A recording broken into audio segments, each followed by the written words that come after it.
Então vamos começar a resolução da prova de matemática. A questão diz o seguinte: sobre um sistema cartesiano, considera-se uma malha formada por circunferências de raios com medidas dadas por números naturais e por 12 semi-retas com extremidades na origem, separados por ângulos de π/6 radiano, conforme a figura. Suponha que os objetos se desloquem apenas pelas semi-retas e pelas circunferências dessa malha, não podendo passar pela origem. Considere o valor de π com aproximação de pelo menos uma casa decimal. Para realizar o percurso mais curto possível ao longo da malha do ponto B até A, um objeto deve percorrer uma distância igual a. Então você tem possíveis caminhos aí. O caminho mais óbvio seria a reta, né? Mas você tem que percorrer apenas pelas semi-retas e semicircunferências da malha. Então o primeiro caminho que a gente pode considerar, mesmo que seja, apesar de ele ser proibido, a gente pode medir para obter uma referência. Esse caminho aqui, que seria de 10. Agora eu vou considerar o segundo caminho, já que esse não é possível, eu vou considerar o segundo caminho se eu fosse percorrer a circunferência maior e depois terminasse o caminho pela semi-reta. Para calcular esse arco que ele percorre, você pode olhar que tem uma fatia, essa circunferência está fatiada em 12 pedaços e o raio dessa circunferência é 4. Então você pode usar a proporção. Você tem 4 fatias dessas de 12. Então você tem 4 sobre 12 de um comprimento de circunferência, que é 2πr. Então você pode achar esse seguinte valor colocando na forma que os itens estão. Esse seria o item D. Mas aí se a gente for comparar com D0, D1 é maior que D0, porque esse 4 vezes 2 vezes π/3 dá igual a 8π/3. Se você considerar que π é um pouco maior que 3, ele pede para considerar π uma casa decimal. Então, π é igual a 3,14 em duas casas decimais. Em uma casa decimal seria 3,1. Então ele é maior que 3. Então esse valor 4π vezes 2/3 mais 2 dá maior que 10. Então, caminhando pela circunferência, seria o caminho mais longo, pelo arco da circunferência. Todo caminho que eu fizer pelo arco da circunferência, eu estou tomando uma distância mais longa. Então, a gente pode analisar, já que o D0 é menor que D1, a gente já pode analisar o caminho que passa pela reta o máximo que pode, pelas semi-retas o máximo que pode, contornando a origem pela circunferência menor possível. Fazendo isso, a gente tem que ele percorre 3 unidades, depois percorre 4 fatias da circunferência menorzinha, e depois percorre mais 5 unidades. Então a gente tem uma soma 8, que são o caminho feito por semi-retas, mais o comprimentozinho do arco, que é usando aquela mesma porção, 4/12 de 2πr, no caso o raio aí é 1, você obtém esse valor para D2. E como a gente percorreu uma porção maior por semi-retas, a gente sabe que D2 vai ser menor que D1. E a gente sabe que essa é a menor distância, já que as outras distâncias vão percorrer arcos maiores de circunferência com raio maior. Isso vai fazer com que as distâncias sejam maiores que D2. Então o item correto é o item A. Próxima questão. Um artesão possui potes cilíndricos de tinta cujas medidas externas são 4 cm de diâmetro e 6 cm de altura. Ele pretende adquirir caixas organizadoras para armazenar seus potes de tintas empilhados verticalmente com tampas voltadas para cima, de forma que as caixas possam ser fechadas. No mercado, existem 5 opções de caixas organizadoras com tampa, em formato de paralelepípedo reto-retângulo, vendidas pelo mesmo preço, possuindo as seguintes dimensões internas. E aí você tem essas dimensões. Qual desses modelos o artesão deve adquirir para conseguir armazenar o maior número de potes por caixa?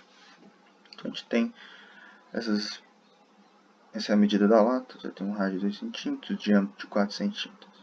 Você vai colocar ela dentro de um paralelepípedo e verticalmente. Então o que a gente tem que fazer é pegar o comprimento e a largura e contar quantos diâmetros de cilindros cabem. Então basicamente a gente pode ir comparando 1, 2, 3, 4, 5 e ver o quanto de cilindros cabem, olhando cada elemento da tabela. Então, para o caso de comprimento e largura, você divide para os diâmetros e a parte inteira vai ser o número de cilindros que vão caber. Para a altura, são múltiplos de 6. E aí você multiplica cada um desses valores. Por exemplo, no modelo 1, você tem um comprimento de 8 centímetros, então vão caber 2 latas. A largura, 8 centímetros, então vão caber também 2 latas por largura. E a altura, 40 centímetros. Você tem um múltiplo de 6, 36 centímetros. Vão sobrar 4, não vai caber uma altura, porque a altura de cada lata é 6. Então vai ficar só em 36 centímetros. Vai sobrar 4. Multiplicando todo 2 vezes 2 vezes 6, 24 latas por caixa. O item 2 você tem comprimento também 8 centímetros, ou seja, 2 latas. Largura 20, dividindo para 4 você consegue colocar 5 latas na largura. 14 centímetros de altura, o múltiplo de 6 mais próximo é 12, então você tem 2 também. Então você multiplica 2 vezes 5 vezes 2, dá igual a 20 latas por caixa. O item 3 a gente tem 18 centímetros de comprimento, o múltiplo de 4 mais próximo de 18 é o 16, cabe 4 latas no comprimento. 5 centímetros de largura, você só vai caber uma lata. E 35 de altura, então vai caber um múltiplo de 6 mais próximo. Seria o 30, sobrando 5. Ou seja, vão caber 5 na altura da caixa. Então, você tem o item 3, 4 vezes 1 vezes 5, que dão 20 latas por caixa. No item 4, você vai ter um comprimento de 20 centímetros, ou seja, cabem 5 comprimentos de lata. Na largura, 12 centímetros, ou seja, cabem 3 larguras de lata. E na altura, 12 centímetros, cabem 2 latas na altura. Então você vai ter 5 vezes 3 vezes 2, 30 latas por caixa. E no modelo 5 você vai ter 24 centímetros de comprimento, ou seja, vão caber 6 latas. Na largura 8, vão caber 2 na largura. E de altura 14, cabendo 2 também. Então o total de latas vão ser 6 vezes 2 vezes 2, que dá 24 latas, ou seja, a caixa que vai comportar mais latas vai ser a do modelo 4. O item correto, portanto, é o D. Próxima. A prefeitura de um pequeno município do interior decide colocar postes para iluminação ao longo de uma estrada retilínea, que inicia em uma praça central e termina numa fazenda na zona rural.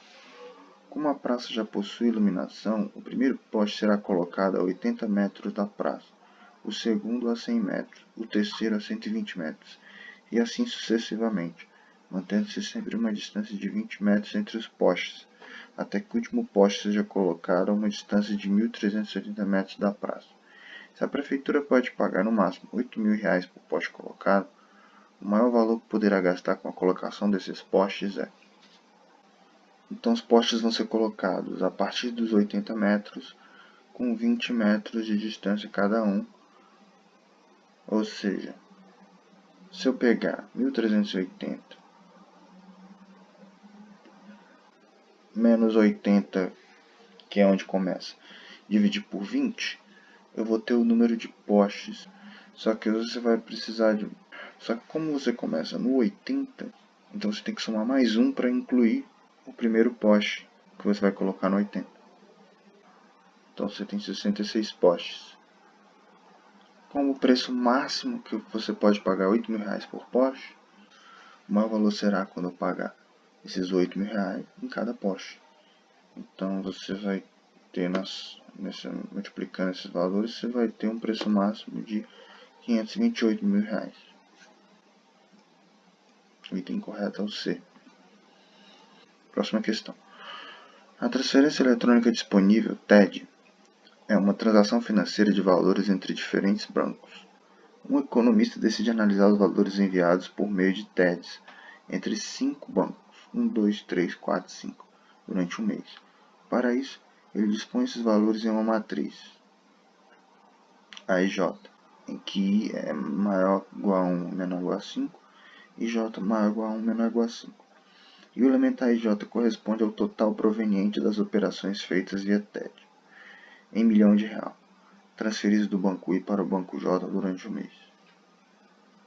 Observe que os elementos A e I são iguais a zero, uma vez que TED é uma transferência entre bancos distintos. Esta é a matriz obtida para essa análise.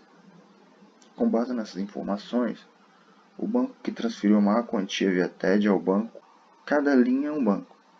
Então, o banco 1 corresponde à primeira linha, o banco 2 corresponde à segunda linha, e assim sucessivamente. Então, se eu somar os elementos da primeira linha, eu vou ter o total de TEDs feitos naquele banco. Que você vai ter todos os TEDs feitos desse banco com todos os outros. Então é isso. É simplesmente somar as linhas. E a maior soma, simplesmente você vai comparando. Aqui você, somando as linhas, você vai encontrar que o maior é o da linha 1. O elemento que teve um total de 6 milhões de reais em operações via TED é o banco 1. É o item A, portanto.